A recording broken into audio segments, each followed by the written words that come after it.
In the chilly December of 2020, I stood face to face with the plant that would change everything. My very first Monstera Deliciosa. Oh my gosh, it took me forever to find this video. So yeah, December 2020, this is Vivo. I was so excited. I was taking pictures of him and everything. August 2020 is whenever I started collecting plants, and this was December, and I was very excited because I was like, oh my gosh, I have a Monstera Deliciosa. And here's my baby. He was living under the Soltech light, loving it, every bit of it.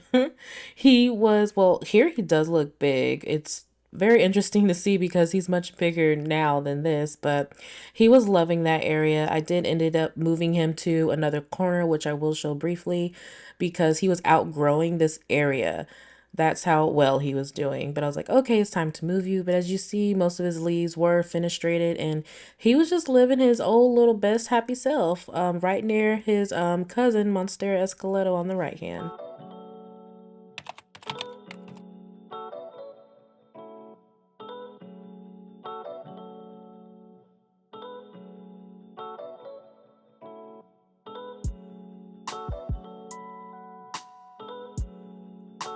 Okay, it is time. I've been procrastinating, but it's time to repot him in this. And if you don't remember when I got this, here's a refresher. That one's cute.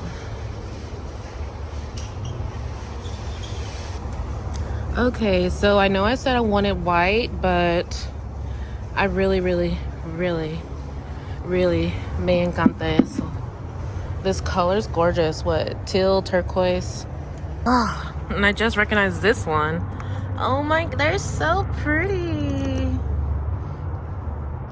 I like that color. I mean, because most of the plants in my plant room are white. That would look cute. A pop of color, yes?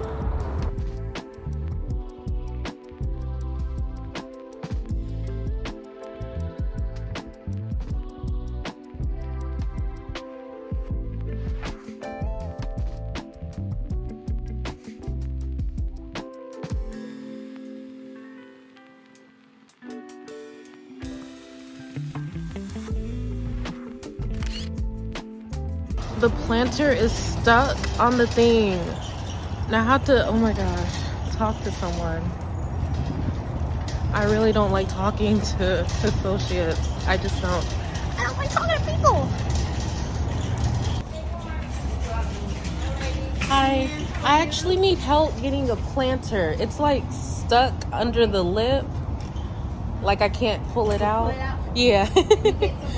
Okay, thank you.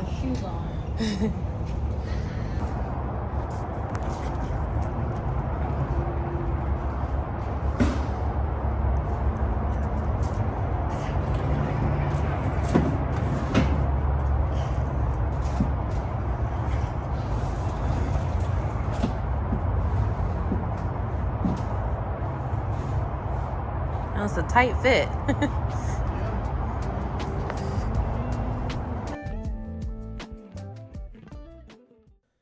Okay, here is my baby in his full glory. He is just, oh, he's so big with all of his other Monstera brothers. I may or may not have a Monstera Deliciosa problem, but I wouldn't say it's a problem. But he's been root bound, y'all. I'm not gonna even lie, for forever, and I've been having to water him more frequently. And his new growth, it's been stunted. That leaf right there, it did just unfurl, and he had another one, but I know it's been past time to repot him, and I'm sure that this repot is going to last him for years, so.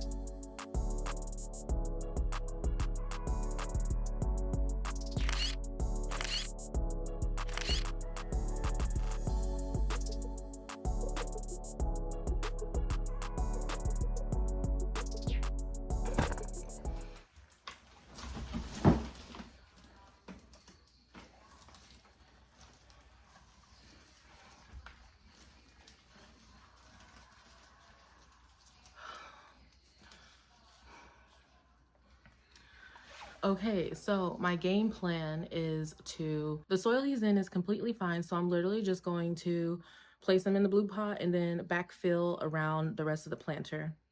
And of course, give him a good drink of water. He's really happy though. I wish I had another person here.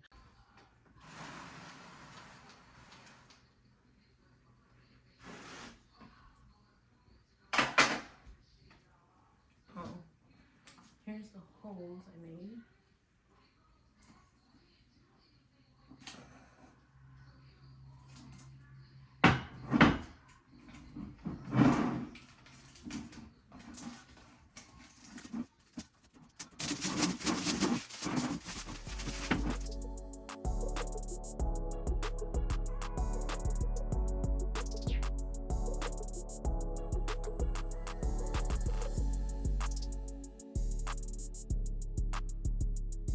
So this was easily one of the most frustrating repots only because not only is he so big, but he was heavy and also trying not to like smash the leaves. And then he wasn't coming out of the pot as easy as I thought he was. And I was like, I wished I had someone to hold like his leaves and stems while I was just grabbing the pot. And so, yeah. I was really frustrated right here, but I was like, "You can do it, Janae." And so I did just ended up leaning him gently on the table, even though he almost fell like several times. And my goodness, yeah, it's okay, but I eventually got it.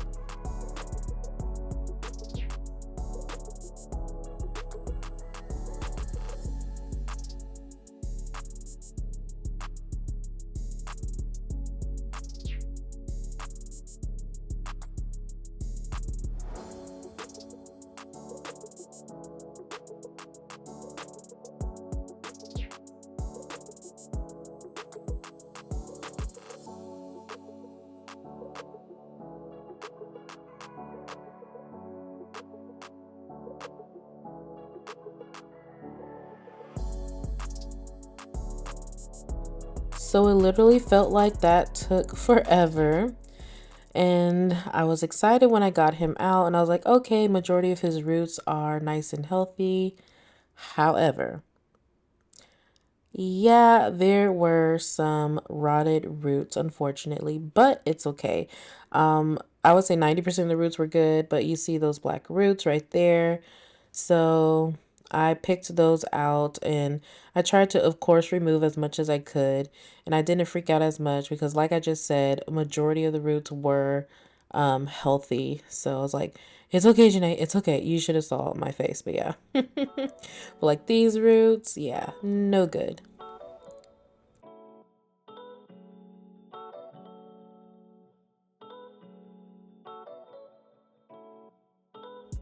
So you'll see here, I'm literally just like sifting through the soil and picking out those dry and rotted roots, picking out as much as I can so that it won't like spread, or I guess like, prevent it from spreading.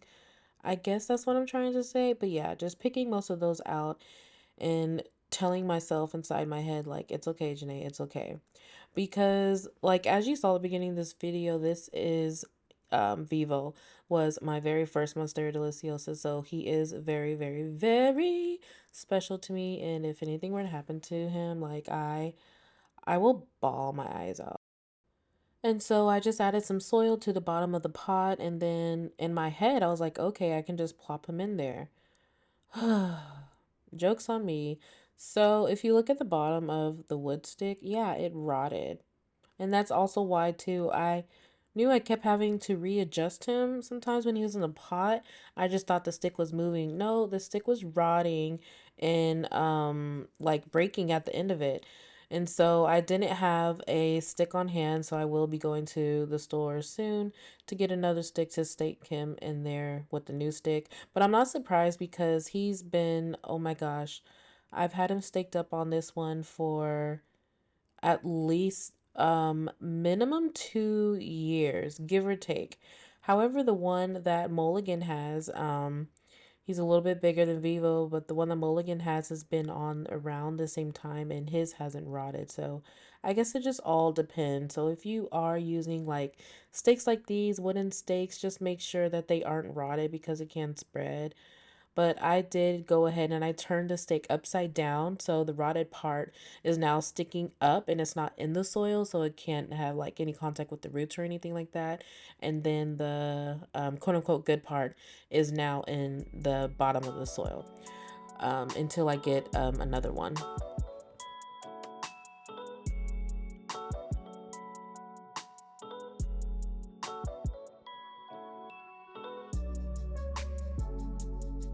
So before I could even backfill him, I had to go ahead and attach Vivo to the stake because he is so extremely obviously top heavy, and I couldn't put him in there without the stake because they would have easily like fell over and broke. And so I was frustrated with that. And then oh my gosh, getting this soil in, I couldn't find my soil scoop, so I just had to I just had to pour it, and then I was getting soil everywhere. Like it, oh my goodness, y'all!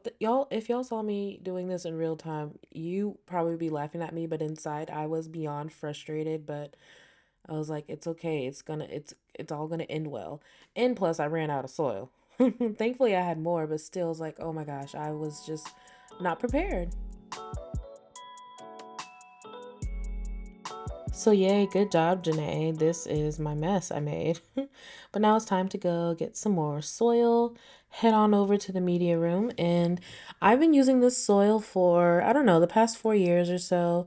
This is from my local nursery, Cox Farms Nursery in Dallas, in Duncanville, Texas, and I love it. I haven't had any issues with it. It has obviously soil, compost, sphagnum moss, all the good things, and I always mix my soil with the orchid bark mix just to make it a little bit more chunky instead of buying them separate because I'm lazy. And so I'm just going to go ahead and mix it in here.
And of course, I have to use my fish tank water for my baby.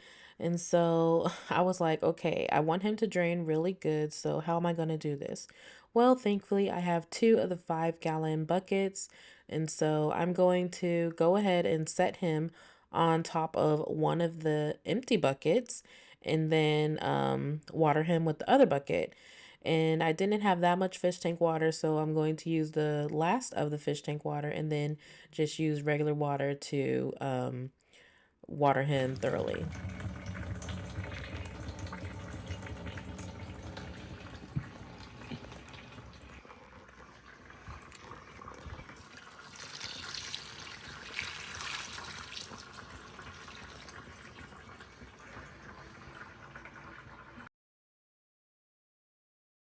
Okay, so here's the aftermath.